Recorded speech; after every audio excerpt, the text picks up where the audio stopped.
হরে কৃষ্ণ। শ্রীমদ্ ভাগবত অধ্যয়ন দশম স্কন্দ অধ্যায় 6। অধ্যায়টির নাম পুতনা উদ্ধার। আমি শুধুমাত্র এই অধ্যায়ের শ্লোকের অনুবাদ এবং তাৎপর্য পড়ব। এই অধ্যায় মোট 44খানা শ্লোক রয়েছে। তো শুরু করা যাক।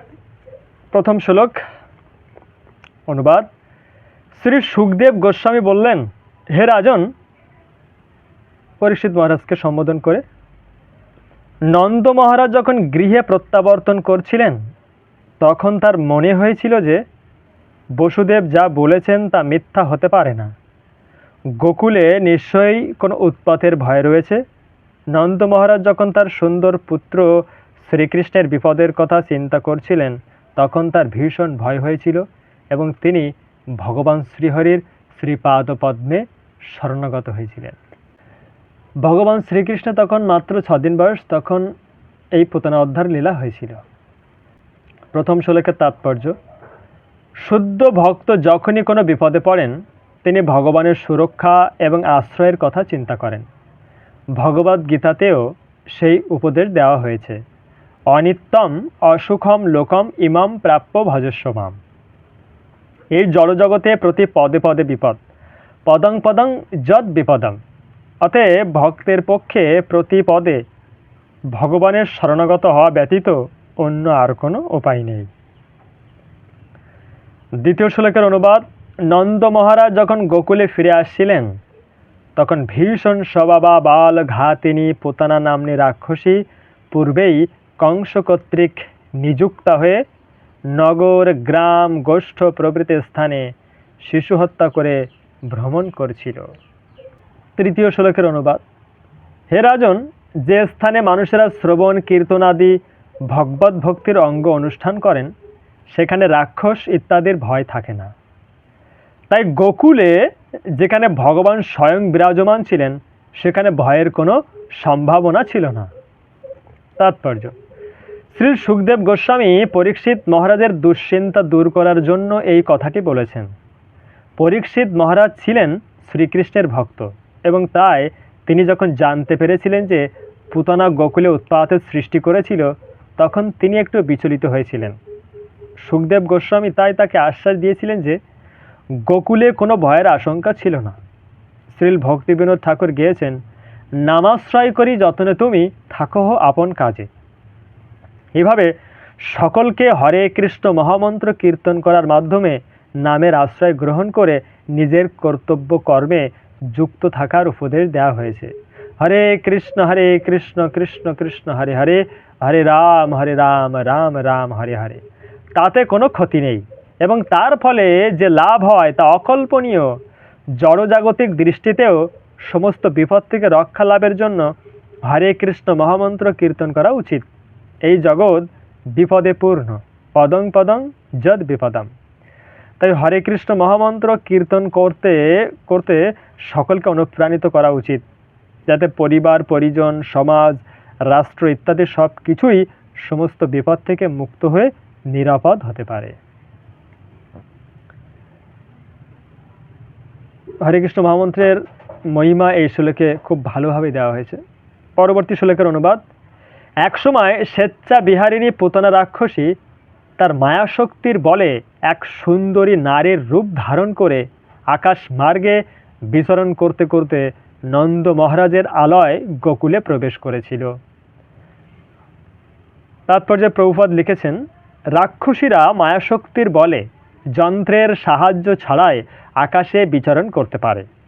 ভারতবর্ষে কোনো কোনো স্থানে এখনও এই প্রকার মায়াবী ডাকিনী রয়েছে যারা লাঠির ওপরে বসে অতি অল্প সময়ের মধ্যেই এক স্থান থেকে আর এক স্থানে উড়ে যেতে পারে। সেই বিদ্যা পুতনার জানা ছিল। এক অতি সুন্দরী রমণীর রূপ ধারণ করে সে নন্দ মহারাজের আলয় গোকুলে প্রবেশ করেছিল। পরবর্তী দুটি শ্লোক অর্থাৎ 5 আর 6 নম্বর শ্লোকের অনুবাদ একসাথে বলছি। পুতনা রাক্ষসীর শারীরিক বিবরণ দেওয়া হয়েছে এই শ্লোক দুটিতে। পুতনার বৃহৎ নিতম্ব এবং স্তন যুগলের ভারে তার ক্ষীণ কটিদেশ যেন ভারাক্রান্ত হয়েছিল এবং সে অত্যন্ত সুন্দর বসনে সজ্জিতা ছিল। তার কেশ বন্ধন মল্লিকা ফুলের মালার দ্বারা অলঙ্কৃত ছিল এবং তার কর্ণকুণ্ডলের দীপ্তিতে উল্লসিত তার মুখমণ্ডল কেশরাশির দ্বারা সুশোভিত হয়েছিল। সে মনোহর হাস্য সহকারে কটাক্ষ নিক্ষেপের দ্বারা সমস্ত ব্রজবাসীদের, বিশেষ করে পুরুষদের মন হরণ করেছিল। গোপীরা তাকে দেখে মনে করেছিল যেন মূর্তিমতী লক্ষ্মী দেবী পদ্ম হাতে তার পতি শ্রীকৃষ্ণকে দর্শন করতে এসেছেন।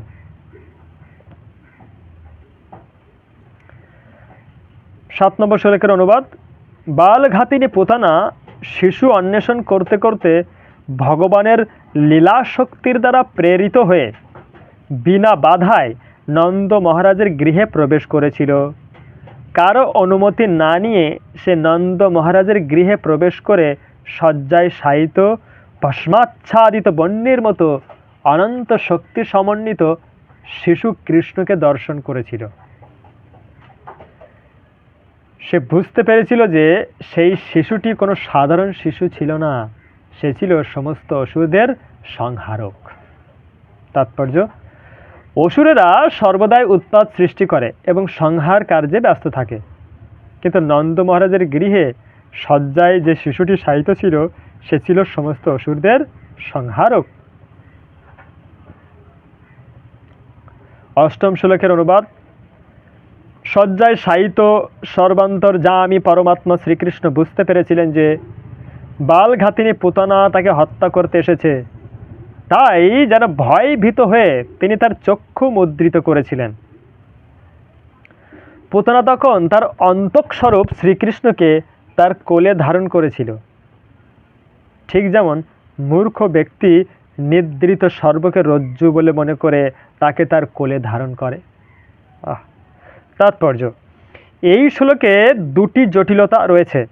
শ্রীকৃষ্ণ যখন দেখেছিলেন যে পুতনা তাকে হত্যা করতে এসেছে, তখন তিনি মনে করেছিলেন যে এই রমণীটি যেহেতু কৃত্রিম হলেও তার প্রতি মাতৃবৎ স্নেহ প্রদর্শনের জন্য তার কাছে এসেছে, তাই তাকে বর দেওয়া উচিত। তাই তিনি একটু বিচলিত হয়ে তার প্রতি দৃষ্টিপাত করেছিলেন এবং তারপর তার চক্ষু মুদ্রিত করেছিলেন। পুতনা রাক্ষসীও বিচলিত হয়েছিল। মূর্খতাবশত সে জানতে পারেনি যে সে একটি নিদ্রিত সর্বকে রজ্জু বলে মনে করে তার ক্রোড়ে স্থাপন করেছিল। এখানে অন্তকম ও অনন্তম শব্দ দুটি পরস্পর বিরোধী। বুদ্ধিমতী না হওয়ার ফলে পুতনা মনে করেছিল যে সে তার অন্তকম অর্থাৎ সমস্ত সংহারের মূলকে হত্যা করতে পারে, কিন্তু যেহেতু তিনি অনন্ত তাই কেউ তাকে হত্যা করতে পারে না। 9ম শ্লোকের অনুবাদ। পুতনা রাক্ষসের হৃদয় ছিল অত্যন্ত ভয়ঙ্কর এবং নিষ্ঠুর, কিন্তু তাকে দেখে মনে হচ্ছিল যেন একজন অতিশয় স্নেহসিক্তা মাতার মতো। তাই সে ছিল ঠিক একটি কোমল কোষ মধ্যস্থ তীক্ষ্ণ ধার তরবারির মতো। তাকে গৃহের মধ্যে দর্শন করেও মা যশোদা এবং রোহিণী তার সৌন্দর্যে অভিভূত হয়ে তাকে বাধা না দিয়ে নীরবে সেখানে অবস্থান করছিলেন, কারণ সে শিশুটির প্রতি মাতৃবৎ স্নেহ প্রদর্শন করেছিল। এই শ্লোকের তাৎপর্যে শ্রীলা প্রভুপাদ লিখেছেন, যদিও পুতনা ছিল একজন বহিরাগতা রমণী এবং শিশুদের হত্যা করতে বদ্ধপরিকর হওয়ার ফলে মূর্তিমতী মৃত্যু সদৃশা, তবুও সে যখন শিশু কৃষ্ণকে তার কোলে নিয়ে তাকে স্তন্য দান করেছিল, তখন কৃষ্ণের মায়েরা তার সৌন্দর্যে এতই মুগ্ধা হয়েছিলেন যে তাকে তারা বাধা দেননি। সুন্দরী রমণী কখনো কখনো অত্যন্ত ভয়ঙ্কর, কারণ তার বাহ্য সৌন্দর্যে মুগ্ধ হয়ে কেউই বুঝতে পারে না যে তার মনে কি রয়েছে। যারা বহিরঙ্গা শক্তির সৌন্দর্যে মুগ্ধ তাদের বলা হয় মায়া মোহিত। মোহিতং নাবি জানাতি মামেভ্য পরমাব্যয়াম। এখানে অবশ্য মাতৃদয় রোহিণী এবং যশোদা মায়ামোহিত ছিলেন না, কিন্তু ভগবানের লীলাবিলাসের জন্য তারা যোগমায়ার দ্বারা মোহিত হয়েছিলেন। এই মায়ামোহকে বলা হয় যোগমায়ার কার্য। অর্থাৎ মাতা যশোদা এবং মাতা রোহিণী ভগবানের লীলা কার্যে সহায়তা করছিলেন। পরবর্তী শ্লোকের অনুবাদ। সেই ভয়ঙ্করী রাক্ষসী সেই স্থানেই শ্রীকৃষ্ণকে কোলে গ্রহণ করে তার মুখে তার স্তন প্রদান করেছিল। তার সেই স্থানাগ্র অত্যন্ত তীব্র বিষে লিপ্ত ছিল, কিন্তু ভগবান শ্রীকৃষ্ণ তার প্রতি অত্যন্ত ক্রুদ্ধ হয়ে তার দুই হস্তের দ্বারা প্রবলভাবে তার স্তন নিপীড়ন করেছিলেন এবং তার প্রাণসহ সেই বিষ পান করেছিলেন। 10 নম্বর শ্লোকের তাৎপর্য। ভগবান শ্রীকৃষ্ণ তার নিজের জন্য পুতনার প্রতি ক্রুদ্ধ হননি। ব্রজভূমিতে বহু শিশু হত্যা করেছিল বলে তিনি পুতনার প্রতি ক্রুদ্ধ হয়েছিলেন। তাই তিনি স্থির করেছিলেন যে তার প্রাণ সংহার করে তিনি তাকে দণ্ডদান করবেন। ভগবানের হাত থেকে বাঁচার জন্য পুতনা কি করলো দেখা যাক, পরের শ্লোকে সেটা বলা হয়েছে। 11 নম্বর শ্লোকের অনুবাদ। জীবনের সমস্ত মর্মস্থানে অসহ্যভাবে পীড়িতা হয়ে পুতনা আমাকে ছেড়ে দাও, আমাকে ছেড়ে দাও, আর আমার স্তন পান করো না, এই বলে চিৎকার করতে করতে ঘর্মাক্ত দেহে নেত্র যুগল বিস্ফারিত করে এবং চরণ ও বাহুদয় বারবার ইতস্তত বিক্ষিপ্ত করতে করতে উচ্চস্বরে ক্রন্দন করতে লাগল। তাৎপর্য। শ্রীকৃষ্ণ সে রাক্ষসীকে কঠোরভাবে দণ্ডদান করেছিলেন। সে তার হাত এবং পা ইতস্তত বিক্ষিপ্ত করছিল এবং তার দুষ্কর্মের ফলস্বরূপ তাকে দণ্ডদান করার জন্য শ্রীকৃষ্ণ তার পা দিয়ে তাকে আঘাত করেছিলেন। পরবর্তী শ্লোকের অনুবাদ। পুতনার অতি গভীর আর্তনাদে পর্বত সহ পৃথিবী এবং গ্রহগণ সহ আকাশ কম্পিত হয়েছিল। পাতাললোক ও দিক সকল প্রতিধ্বনিত হয়েছিল এবং মানুষেরা বজ্রপাত হচ্ছে বলে মনে করে ভয়ে ভূপতিত হয়েছিল। তাৎপর্য। শ্রী বিশ্বনাথ চক্রবর্তী ঠাকুর মন্তব্য করেছেন যে এই শ্লোকে রসা শব্দে রসাতল, অতল, বিতল, সুতল, তলাতল আদি নিম্নতর লোকসমূহ বোঝানো হয়েছে। পরবর্তী শ্লোকের অনুবাদ। এইভাবে কৃষ্ণ কর্তৃক স্তনভাগে আক্রান্তা হয়ে পুতনা অসহ্য বেদনায় তার প্রাণ ত্যাগ করেছিল। হে মহারাজ পরীক্ষিত, সে তার মুখ বেদান এবং কেশ রাশি ও হাত পা প্রসারণপূর্বক তার রাক্ষসী রূপ গ্রহণ করে ইন্দ্রের বজ্রের আঘাতে নিহত বৃত্রাসুরের মতো প্রাণ হারিয়ে গোষ্ঠে পতিত হয়েছিল। তাৎপর্য। পুতনা ছিল এক মহারাক্ষসী যে যোগশক্তির প্রভাবে তার প্রকৃত রূপ গোপন করার বিদ্যা জানত, কিন্তু যখন সে নিহত হয়েছিল তখন আর সে যোগশক্তির দ্বারা তার প্রকৃত রূপ গোপন করতে পারেনি। তখন তার প্রকৃত রূপ প্রকাশ পেয়েছিল। 14 নম্বর শ্লোকের অনুবাদ। হে মহারাজ পরীক্ষিত, পুতনার বিশাল শরীর যখন ভূপতিত হয়েছিল তখন 12 মাইল পরিমিত স্থানের সমস্ত বৃক্ষ বিচূর্ণ হয়েছিল। 12 মাইল, 1 মাইল সমান প্রায় 1.5 কিলোমিটারের মতো। তো তার সেই বিশাল শরীর অত্যন্ত আশ্চর্যজনক ছিল। তাৎপর্য। কৃষ্ণের স্তন্যপানের ফলে প্রচণ্ড বেদনায় পুতনা যখন প্রাণত্যাগ করছিল তখন সে কেবল নন্দ মহারাজের গৃহই ত্যাগ করেনি, সে গ্রামও ত্যাগ করেছিল এবং তার বিশাল শরীর গোচারণ ভূমিতে পতিত হয়েছিল। অর্থাৎ গোকুলের গাছগাছালির পর্যন্ত কোনো ক্ষতি হয়নি। 15 ও 17 নম্বর শ্লোকের অনুবাদ একই সাথে। সে রাক্ষসের মুখ লাঙ্গলের অগ্রভাগের মতো তীক্ষ্ণ দন্ত বিশিষ্ট ছিল, নাসারন্ধ্র পর্বতের গুহার মতো গভীর, স্তনদ্বয় পর্বত শিখরচ্যুত প্রস্তর খণ্ডের মতো বিশাল এবং কেশরাশি বিক্ষিপ্ত ও তাম্রবর্ণ ছিল। তার অক্ষি কঠোর অন্ধকূপের মতো গভীর, জঘনদ্বয় নদীতটের মতো ভীষণ, তার বাহু, উরু ও পদযুগল বিশাল সেতুর মতো এবং উদরটি জল শূন্য হ্রদের মতো ছিল। ইতিমধ্যেই সেই রাক্ষসীর চিৎকারে গোপ এবং গোপীদের হৃদয়, কর্ণ ও মস্তক কম্পিত হয়েছিল। পুনরায় তারা যখন তার ভয়ঙ্কর শরীর দর্শন করেছিলেন তখন তারা আরও ভীত হয়েছিলেন। পরের শ্লোকের অনুবাদ। শিশু কৃষ্ণকে নির্ভয়ে পুতনা রাক্ষসীর বক্ষস্থলে খেলা করতে দেখে গোপীরা অত্যন্ত বিস্ময়ান্বিত হয়ে মহা আনন্দে তাকে তাদের কোলে তুলে নিয়েছিলেন। তাৎপর্য, এটি হচ্ছে শ্রীকৃষ্ণের ভগবত্তার প্রকাশ। পুতনা রাক্ষসী যদিও তার যোগশক্তির বলে তার দেহকে বড় অথবা ছোট করতে পারত, কিন্তু তবুও ভগবান তার যে কোনো চিন্ময় রূপেই পরম শক্তিমান। শ্রীকৃষ্ণ হচ্ছেন পরমেশ্বর ভগবান, কারণ একটি শিশু রূপে অথবা পূর্ণবয়স্ক যুবক রূপে তিনি একই পুরুষ। তাকে ধ্যানের দ্বারা অথবা অন্য কোনো বাহ্যিক প্রচেষ্টার দ্বারা শক্তিশালী হতে হয় না। তাই মহাশক্তিমতী পুতনা যখন তার দেহ বিস্তার করেছিল, শ্রীকৃষ্ণ তখন সেই ছোট্ট শিশুটিই ছিলেন এবং নির্ভয়ে তিনি সেই রাক্ষসীর বক্ষস্থলে খেলা করছিলেন।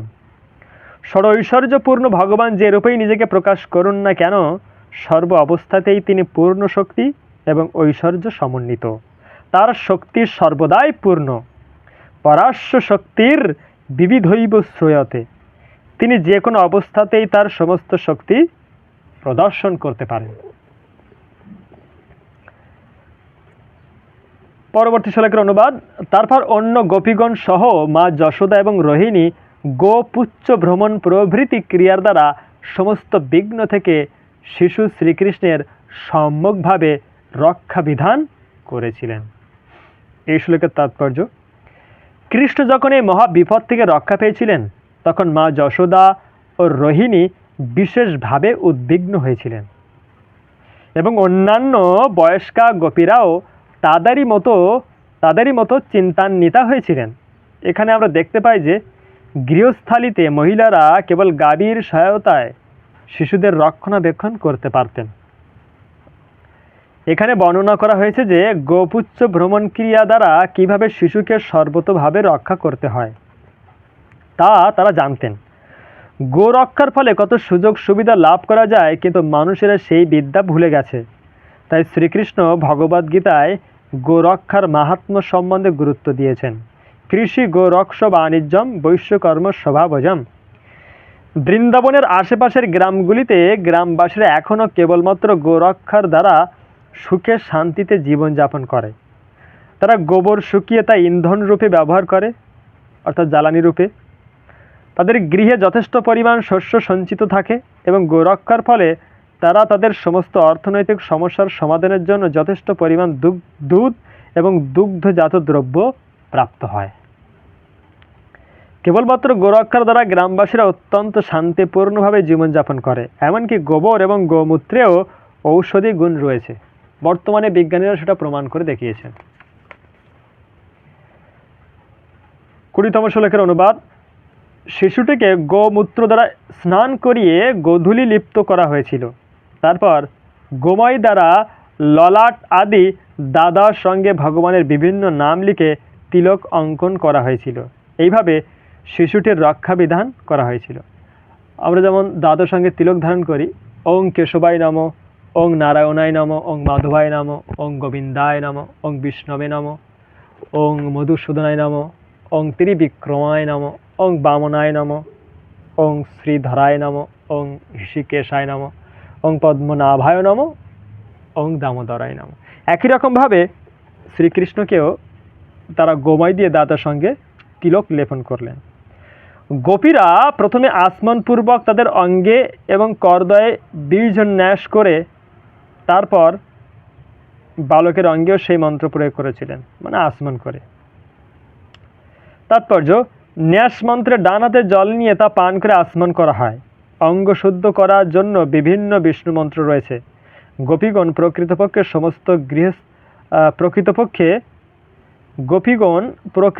সমস্ত গৃহস্থেরাই বৈদিক মন্ত্র উচ্চারণ করে শুদ্ধ হওয়ার বিধি জানতেন। এই বিধিতে গোপীরা সর্বপ্রথমে নিজেদের শুদ্ধ করে তারপর শিশু কৃষ্ণকে শুদ্ধ করেছিলেন। কেবল মন্ত্র উচ্চারণপূর্বক আচমন করার দ্বারা অঙ্গন্যাস এবং করন্যাস করা হয়। মন্ত্রের প্রথমেই নামের প্রথম অক্ষরের সঙ্গে অনুস্বার এবং নমঃ শব্দ যোগ করা হয়। ওং নমো অজস্তবাঘ্রি অব্বৎ মং মান মণিমানং স্তব জানুনি অব্বৎ ইত্যাদি। ভারতীয় সংস্কৃতি হারিয়ে ফেলার ফলে ভারতীয় গৃহস্থরা কিভাবে অঙ্গন্যাস করতে হয় তা ভুলে গিয়ে কেবল ইন্দ্রিয় তর্পণে ব্যস্ত হয়েছে এবং তার ফলে মানব সভ্যতার কোনো উন্নত জ্ঞান তাদের নেই। বর্তমানের করুণ অবস্থা।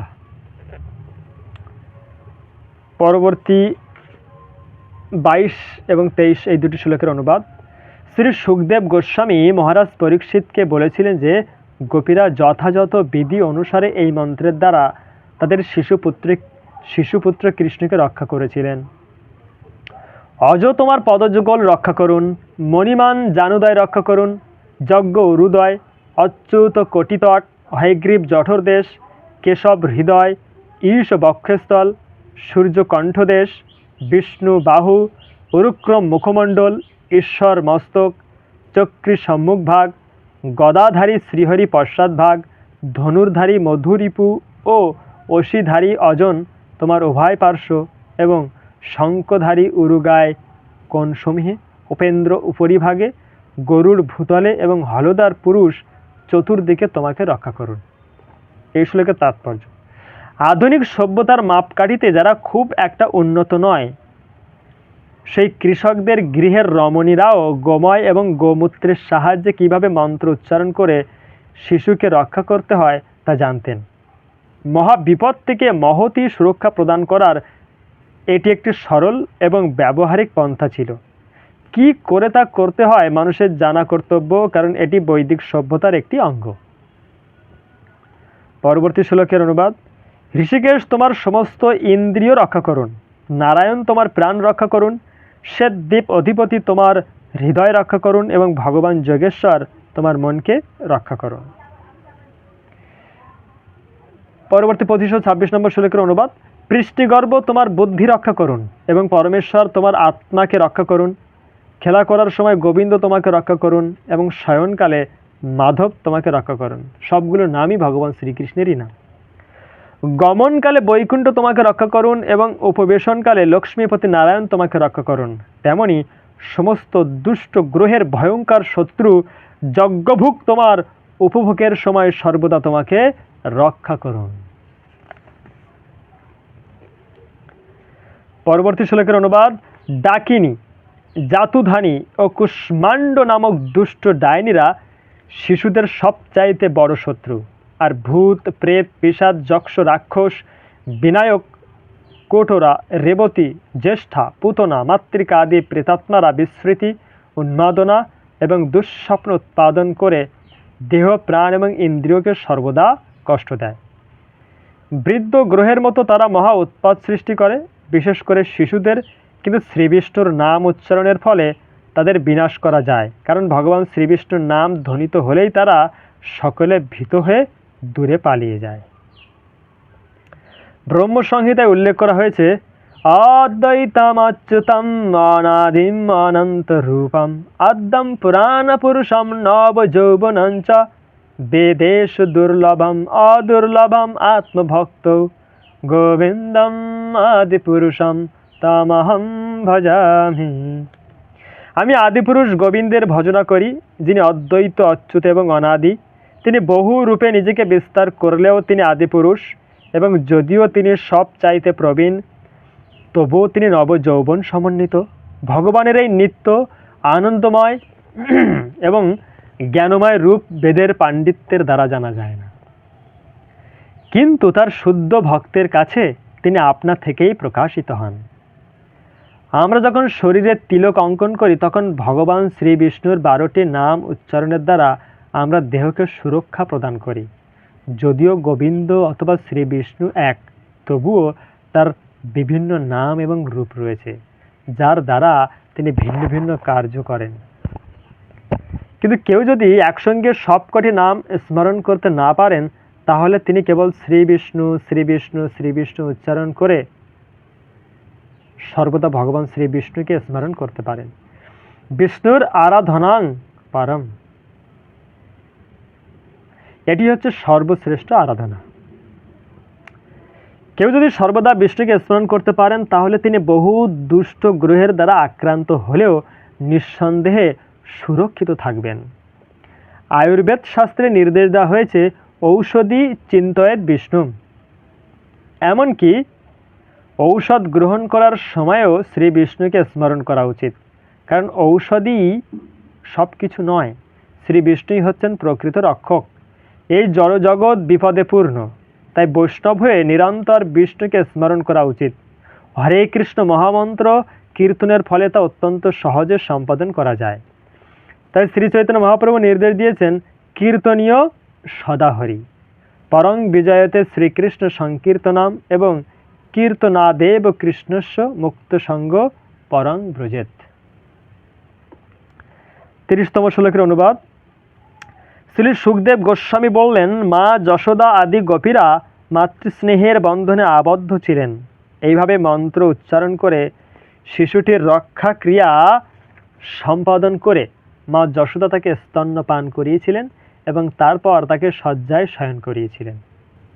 তাৎপর্য, শিশু যখন মায়ের স্তন্য পান করে তখন সেটি সুস্বাস্থ্যের একটি শুভ লক্ষণ। গোপীরা কেবল শ্রীকৃষ্ণের রক্ষা মন্ত্র উচ্চারণ করে সন্তুষ্ট হননি, শিশুটির স্বাস্থ্য সুস্থ কিনা তাও তারা পরীক্ষা করেছিলেন। শিশুটি যখন মাতৃস্তন্য পান করেছিল তখন সকলে আশ্বস্ত হয়েছিলেন যে তার স্বাস্থ্য এখন সুস্থ রয়েছে। এইভাবে গোপীরা যখন পূর্ণরূপে আশ্বস্ত হয়েছিলেন তখন তারা শিশুটিকে শয্যায় শয়ন করিয়েছিলেন। পরবর্তী শ্লোকের অনুবাদ। ইতিমধ্যে নন্দ মহারাজ আদি সমস্ত গোপেরা মথুরা থেকে ব্রজে ফিরে এসে পুতনার বিশাল মৃত শরীর পড়ে রয়েছে দেখে অত্যন্ত বিস্মিত হয়েছিলেন। তাৎপর্য, নন্দ মহারাজের বিস্ময়ের কারণ বিভিন্নভাবে বোঝা যেতে পারে। প্রথমে গোপেরা পূর্বে কখনো বৃন্দাবনে এইরকম বিশাল একটি শরীর দর্শন করেননি এবং তাই তারা বিস্ময়ান্বিত হয়েছিলেন। তারপর তারা বিবেচনা করতে শুরু করেছিলেন এই শরীরটি এলো কোথা থেকে, তা কি আকাশ থেকে পড়েছিল নাকি ভুল করে অথবা কোনো যোগিনীর মায়াশক্তির প্রভাবে তারা অন্য কোনো স্থানে এসে উপস্থিত হয়েছেন। তারা ঠিকমতো বুঝে উঠতে পারেননি কি হয়েছিল এবং তাই তারা বিস্ময়ান্বিত হয়েছিলেন। 32তম শ্লোকের অনুবাদ। নন্দ মহারাজ এবং অন্য গোপেরা তখন বলেছিলেন, হে বন্ধুগণ, আনক দুন্ধুবি বা বসুদেব নিশ্চয়ই একজন মহান ঋষি অথবা যোগেশ্বর হয়েছেন। তা না হলে তার পক্ষে এই ভবিষ্যৎ বাণী করা সম্ভব হলো কি করে। তাৎপর্য, এই শ্লোকে ক্ষত্রিয় এবং সরল বৈশ্যদের পার্থক্য নিরূপিত হয়েছে। রাজনৈতিক পরিস্থিতি পর্যবেক্ষণ করে বসুদেব বুঝতে পেরেছিলেন কি হবে, কিন্তু গোপরাজ নন্দ অনুমান করেছিলেন যে বসুদেব নিশ্চয়ই একজন মহর্ষি এবং তিনি যোগ সিদ্ধি লাভ করেছেন। বাস্তবিক পক্ষে বসুদেব সমস্ত যোগ শক্তি লাভ করেছিলেন, তা না হলে তিনি শ্রীকৃষ্ণের পিতা হলেন কি করে। কিন্তু তিনি কংসের রাজনৈতিক কার্যকলাপ পর্যবেক্ষণ করে পূর্বেই ব্রজের উৎপাতের কথা অনুমান করতে পেরেছিলেন এবং তাই তিনি নন্দ মহারাজকে সাবধান করে দিয়েছিলেন। আর নন্দ মহারাজ মনে করেছিলেন যে বসুদেব তার যোগ শক্তির প্রভাবে নিশ্চয়ই সেই ঘটনার ভবিষ্যৎ বাণী করেছিলেন। হঠযোগ অনুশীলনের মাধ্যমে যোগ শক্তি লাভ করার দ্বারা ভবিষ্যতে কি ঘটবে তা মানুষ জানতে পারে। 33তম শ্লোকের অনুবাদ। ব্রজবাসীরা পুতনার দেহ কুঠারের দ্বারা খণ্ড খণ্ড করে কেটে দূরে নিক্ষেপ করেছিলেন এবং প্রত্যেক অবয়ব পৃথক পৃথকভাবে কাষ্ঠ বেষ্টিত করে দগ্ধ করেছিলেন। তাৎপর্য, সাপকে মারার পর তার দেহ খণ্ড খণ্ড করে কেটে ফেলার প্রথা রয়েছে, কারণ বায়ুর সঙ্গে পারস্পরিক ক্রিয়ার দ্বারা তা পুনর্জীবিত হয়ে উঠতে পারে। সাপকে মেরে ফেলাই যথেষ্ট নয়, মেরে ফেলার পর তা খণ্ড খণ্ড করে কেটে পুড়িয়ে ফেলা কর্তব্য এবং তাহলে বিপদের অবসান হয়। পুতনা ছিল একটি মহাসর্পের মতো, এবং তাই গোপেরা সেই প্রকার সাবধানতা অবলম্বন করে তার দেহটি ভস্মীভূত করেছিল। 34তম শ্লোকের অনুবাদ। যেহেতু শ্রীকৃষ্ণ পুতনা রাক্ষসীকে বধ করার সময় তার স্তন্য পান করেছিলেন, তাই সে সমস্ত জড় কলুষ থেকে মুক্ত হয়েছিল। তার সমস্ত পাপ আপনা থেকে বিধৌত হয়েছিল, এবং তাই যখন তার বিশাল শরীর দহন করা হচ্ছিল, তখন তা থেকে অগরুর মতো সুগন্ধযুক্ত ধূম উত্থিত হয়েছিল। তাৎপর্য: কৃষ্ণ ভাবনামৃতের প্রভাব এমনই, যদি কেউ কোনো না কোনোভাবে তার ইন্দ্রিয়গুলি ভগবানের সেবায় যুক্ত করার দ্বারা কৃষ্ণ ভাবনাময় হন, তাহলে তিনি তৎক্ষণাৎ সমস্ত জড় কলুষ থেকে মুক্ত হন। শৃণ্যতাং সকথা কৃষ্ণ পুণ্য শ্রবণ কীর্তনঃ। শ্রীকৃষ্ণের লীলা বিলাসের কথা শ্রবণের ফলে শুদ্ধ জীবনের শুরু হয়। পুণ্য শ্রবণ কীর্তন, কেবল শ্রবণ এবং কীর্তনের ফলে মানুষ পবিত্র হয়। তাই ভগবত ভক্তির সম্পাদন করার সময় শ্রবণ কীর্তন সবচাইতে গুরুত্বপূর্ণ। তারপর শুদ্ধ ইন্দ্রিয়ের দ্বারা ভগবানের সেবা শুরু হয়। পুতনা যখন কোনো না কোনোভাবে, প্রত্যক্ষভাবে অথবা পরোক্ষভাবে ভগবানকে তার স্তন্য পান করিয়ে ভগবানের সেবা করতে অনুপ্রাণিত হয়েছিল, তৎক্ষণাৎ সে এতই পবিত্র হয়েছিল যে যখন তার অত্যন্ত জঘন্য জড় দেহটি দহন করা হচ্ছিল, তখন তা থেকে অতি পবিত্র অগরুর সৌরভ উত্থিত হয়েছিল। পরবর্তী 35 এবং 36 এই শ্লোক দুটির অনুবাদ একসাথে। রক্ত পায়নি শিশু ঘাতিনী রাক্ষসী পুতনা শ্রীকৃষ্ণকে হত্যা করতে এসেছিল, কিন্তু যেহেতু সে ভগবানকে তার স্তন্য দান করেছিল, তাই সে সদ্গতি লাভ করেছিল। আর যারা স্বাভাবিক বিশ্বাস ও ভক্তি সহকারে মাতৃবৎ স্নেহে কৃষ্ণকে তাদের স্তন্য দান করেন অথবা প্রিয় বস্তু প্রদান করেন, তাদের আর কি কথা। তাৎপর্য: কৃষ্ণের প্রতি পুতনার কোনো স্নেহ ছিল না। পক্ষান্তরে সে হিংসাবশত কৃষ্ণকে হত্যা করতে এসেছিল, কিন্তু তা সত্ত্বেও অজ্ঞাতসারে কৃষ্ণকে স্তন্য দান করার ফলে পুতনা পরম গতি প্রাপ্ত হয়েছিল। কিন্তু কৃষ্ণের প্রতি বাৎসল্য প্রেমে আসক্ত ভক্তরা সর্বদা নিষ্ঠা সহকারে কৃষ্ণকে প্রিয় বস্তু প্রদান করেন। স্নেহ ও প্রীতি সহকারে মাতা তার শিশু সন্তানকে কোনো কিছু নিবেদন করেন, সেখানে ঈর্ষার কোনো প্রশ্ন ওঠে না। অতএব এখানে আমরা একটি তুলনামূলক বিচার করতে পারি। বিদ্বেষ ভাব পরায়ণ হয়ে ঈর্ষাপূর্বক কৃষ্ণকে স্তন্যদান করার ফলে পুতনা যদি এই প্রকার পরম গতি লাভ করে থাকে, তাহলে প্রবল বাৎসল্য স্নেহে কৃষ্ণের সন্তুষ্টি বিধানের জন্য সব কিছু নিবেদন করে মা যশোদা এবং অন্যান্য গোপীরা যে কৃষ্ণের সেবা করেন, তাদের আর কি কথা। গোপীরা স্বাভাবিকভাবেই পরম সিদ্ধি লাভ করেছেন, তাই শ্রী চৈতন্য মহাপ্রভু বাৎসল্য প্রেমে অথবা মাধুর্য প্রেমে শ্রীকৃষ্ণের প্রতি গোপীদের যে প্রেম, তাকে জীবনের সর্বোচ্চ সিদ্ধি বলে বর্ণনা করেছেন। 37 এবং 38তম শ্লোকের অনুবাদ। ভগবান শ্রীকৃষ্ণ সর্বদা তার শুদ্ধ ভক্তদের হৃদয়ে বিরাজ করেন। তিনি সর্বদা ব্রহ্মা, শিব আদি জগৎপূজ্য ব্যক্তিদের দ্বারা বন্দিত। শ্রীকৃষ্ণ যেহেতু পুতনার দেহ আলিঙ্গন করে মহাসুখে তার স্তন্য পান করেছিলেন, তাই মহা রাক্ষসী হলেও পুতনা চিত জগতে মাতৃসদৃশ পথ লাভ করে পরম সিদ্ধি প্রাপ্ত হয়েছিল।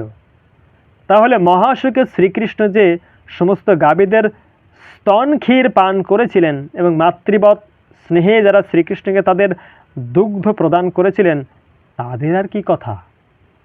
তাৎপর্য: এই শ্লোকে বিশ্লেষণ করা হয়েছে প্রত্যক্ষভাবে অথবা পরোক্ষভাবে, জ্ঞাতসারে অথবা অজ্ঞাতসারে যেভাবেই ভগবত ভক্তি সম্পাদন করা হোক না কেন, তা কখনো ব্যর্থ হয় না। পুতনা ভক্ত ছিল না, সে ছিল এক রাক্ষসী এবং কংসের নির্দেশে সে কৃষ্ণকে হত্যা করতে এসেছিল। কিন্তু তা সত্ত্বেও সে যখন প্রথমে এক অতি সুন্দরী রমণীর রূপ ধারণ করে ঠিক একজন স্নেহময়ী জননীর মতো কৃষ্ণের কাছে এসেছিল, তখন মা যশোদা এবং রোহিণী তাকে একটুও সন্দেহ করেননি।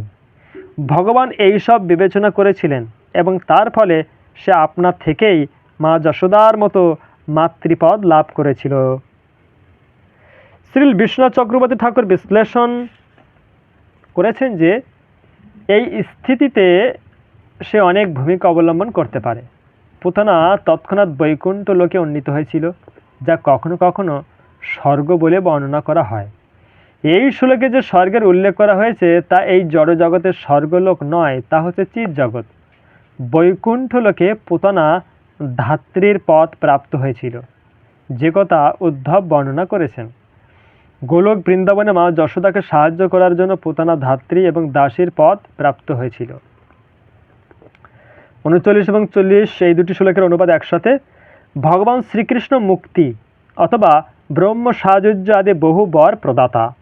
সেই ভগবানের প্রতি গোপীরা সর্বদা মাতৃবৎ স্নেহ অনুভব করেন এবং শ্রীকৃষ্ণ পূর্ণ তৃপ্তি সহকারে তাদের স্তন পান করেন।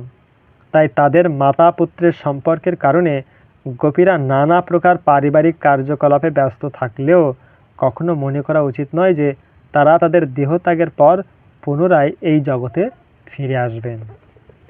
তাৎপর্য: কৃষ্ণ ভবনামৃতের সুফল এখানে বর্ণনা করা হয়েছে। কৃষ্ণ ভবনামৃত ক্রমশ দিব্য পদে উন্নীত করে। মানুষ কৃষ্ণকে পরম পুরুষ, পরম ঈশ্বর, পরম সখা, পরম পুত্র অথবা পরম প্রেমিক বলে মনে করতে পারেন। কেউ যদি শ্রীকৃষ্ণের সঙ্গে এই সমস্ত দিব্য সম্পর্কের যে কোনো একটিতে সম্পর্কিত হন, তাহলে বুঝতে হবে যে তার সংসার বন্ধন সমাপ্ত হয়ে গেছে। সেই সম্বন্ধে ভগবদ্গীতায় প্রতিপন্ন হয়েছে, তক্তা দেহং পুনর্জন্ম নৈতি মামেতি সর্জুন। এই প্রকার ভক্তরা নিশ্চিতভাবে ভগবত ধামে ফিরে যাবেন। ন পুনঃ কল্পতে রাজন সংসার অজ্ঞান সম্ভব। এই শ্লোকেও দৃঢ়ভাবে প্রতিপন্ন হয়েছে যে যারা নিরন্তর কোনো বিশেষ সম্পর্কের মাধ্যমে শ্রীকৃষ্ণের কথা চিন্তা করেন, তাদের আর এই জড় জগতে ফিরে আসতে হবে না। এই জড় সংসারেও সেই একই রকম সম্পর্ক রয়েছে। মানুষ মনে করে এই আমার পুত্র, এই আমার পত্নী, এই আমার প্রেমিক, এই আমার বন্ধু, কিন্তু এই সমস্ত সম্পর্কগুলি অনিত্য এবং মায়িক। অজ্ঞান সম্ভবও এই প্রকার চেতনা অজ্ঞান থেকে উদ্ভূত হয়। কিন্তু শ্রীকৃষ্ণের সম্পর্কে যখন এই সম্বন্ধ জাগরিত হয়, তখন মানুষের আধ্যাত্মিক জীবন পুনর্জাগরিত হয় এবং তখন সে নিশ্চিতভাবে ভগবত ধামে ফিরে যেতে পারে। গোপীরা যদিও ছিলেন মা যশোদা এবং রোহিণীর সখী, তারা সাক্ষাৎভাবে শ্রীকৃষ্ণের মা না হলেও তাকে তারা তাদের স্তন্য পান করাতেন এবং তার ফলে তারা সকলেই মা যশোদা এবং রোহিণীর মতো ভগবত ধামে ফিরে গিয়ে শ্রীকৃষ্ণের মাতা, ধাত্রী ইত্যাদি হওয়ার সুযোগ পেয়েছিলেন। সংসার শব্দের দেহ, গৃহ, পতি, পত্নী, সন্তান আদি বোঝায়, কিন্তু গোপী এবং অন্যান্য বৃন্দাবনবাসীদের নিজেদের পতি এবং গৃহের প্রতি সেই প্রকার স্নেহ থাকলেও তাদের সমস্ত আসক্তির কেন্দ্রবিন্দু ছিল শ্রীকৃষ্ণ, এবং তাই তারা যে পরবর্তী জীবনে গোলক বৃন্দাবনে উন্নীত হয়ে শ্রীকৃষ্ণের সঙ্গে চিন্ময় আনন্দের নিত্য সম্পর্কযুক্ত হবেন, সেই সম্বন্ধে কোনো সন্দেহ ছিল না। এই জড় জগতের বন্ধন থেকে মুক্তি লাভ করে দিব্য পথ প্রাপ্ত হয়ে ভগবত ধামে ফিরে যাওয়ার সরলতম পন্থা বর্ণনা করে ভক্তিবিনোদ ঠাকুর বলেছেন, কৃষ্ণের সংসার করো ছাড়ি অনাচার। সমস্ত পাপ কর্ম পরিত্যাগ করে শ্রীকৃষ্ণের পরিবারভুক্ত হওয়াই ভগবত ধামে ফিরে যাওয়ার সরলতম পন্থা। তাহলে মানুষের মুক্তি নিশ্চিত। এই অধ্যায়ের শেষ শ্লোক, 41তম শ্লোক।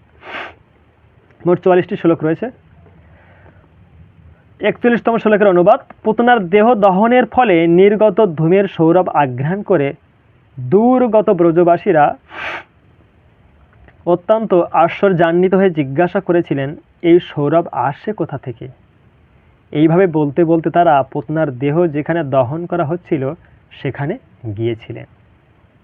তাৎপর্য: মৃতদেহ দহনের সময় চিতার ধূম সাধারণত অত্যন্ত দুর্গন্ধযুক্ত হয়, তাই এই অদ্ভুত সৌরভ আঘ্রাণ করে ব্রজবাসীরা অত্যন্ত আশ্চর্যান্বিত হয়েছিলেন, অবাক হয়েছিলেন। পরবর্তী শ্লোকের অনুবাদ: দুরাগত ব্রজবাসীরা যখন পুতনার আগমন বৃত্তান্ত এবং কৃষ্ণ কর্তৃক তার নিহত হওয়ার বর্ণনা শ্রবণ করেছিলেন, তখন তারা অত্যন্ত আশ্চর্যান্বিত হয়ে শিশুটিকে আশীর্বাদ করেছিলেন। বসুদেব সেই ঘটনার কথা পূর্বেই অবগত হয়েছিলেন বলে নন্দ মহারাজ বসুদেবের প্রতি অত্যন্ত কৃতজ্ঞতা অনুভব করে তাকে ধন্যবাদ জানিয়েছিলেন। পরের শ্লোকের অনুবাদ। হে কুরু শ্রেষ্ঠ মহারাজ পরীক্ষিত, নন্দ মহারাজ ছিলেন অত্যন্ত উদার এবং সরল। তিনি মৃত্যু মুখ থেকে প্রত্যাগত তার পুত্র কৃষ্ণকে কোলে নিয়ে তার মস্তক আঘ্রাণ করে পরমানন্দ লাভ করেছিলেন। এই শ্লোকের তাৎপর্য, নন্দ মহারাজ বুঝতে পারেননি কিভাবে তার গৃহবাসীরা পুতনাকে গৃহে প্রবেশ করতে দিয়েছিলেন এবং তিনি সেই পরিস্থিতির গুরুত্ব কল্পনাও করতে পারেননি। তিনি বুঝতে পারেননি যে শ্রীকৃষ্ণ পুতনাকে বধ করতে চেয়েছিলেন এবং তার সেই লীলা যোগমায়ার দ্বারা অনুষ্ঠিত হয়েছিল। নন্দ মহারাজ কেবল মনে করেছিলেন যে কেউ তার গৃহে প্রবেশ করে উৎপাত সৃষ্টি করেছিল। এটিই ছিল নন্দ মহারাজের সরলতা। শেষ শ্লোকের অনুবাদ। যে ব্যক্তি শ্রদ্ধা সহকারে পুতনা মোক্ষণ রূপ শ্রীকৃষ্ণের এই অদ্ভুত শৈশব লীলা শ্রবণ করেন, তিনি আদিপুরুষ ভগবান শ্রী গোবিন্দের প্রতি পরম আসক্তি লাভ করেন। তাৎপর্য, এই ঘটনায় রাক্ষসী শিশুটিকে হত্যা করতে গিয়ে নিজেই নিহত হয়েছিল। এই ঘটনায় রাক্ষসী পুতনা শিশুটিকে হত্যা করতে গিয়ে নিজেই নিহত হয়েছিল, তা অবশ্যই অত্যন্ত আশ্চর্যজনক। তাই এই শ্লোকে অদ্ভুতম শব্দটি ব্যবহার হয়েছে। শ্রীকৃষ্ণ তার বিষয়ে অনেক অদ্ভুত ঘটনা আমাদের জন্য রেখে গেছেন। লীলা পুরুষোত্তম শ্রীকৃষ্ণ নামক গ্রন্থে বর্ণিত এই সমস্ত ঘটনা পাঠ করেই কেবল এই জড়জগতের বন্ধন থেকে মুক্ত হয়ে ক্রমশ আদিপুরুষ গোবিন্দের প্রতি আসক্তি এবং ভক্তি লাভ করা যায়। এটি শ্রীমদ্ ভাগবতের দশম স্কন্ধের পুতনা বধ নামক ষষ্ঠ অধ্যায়ের ভক্তি বেদান্ত তাৎপর্য সমাপ্ত। হরে কৃষ্ণ।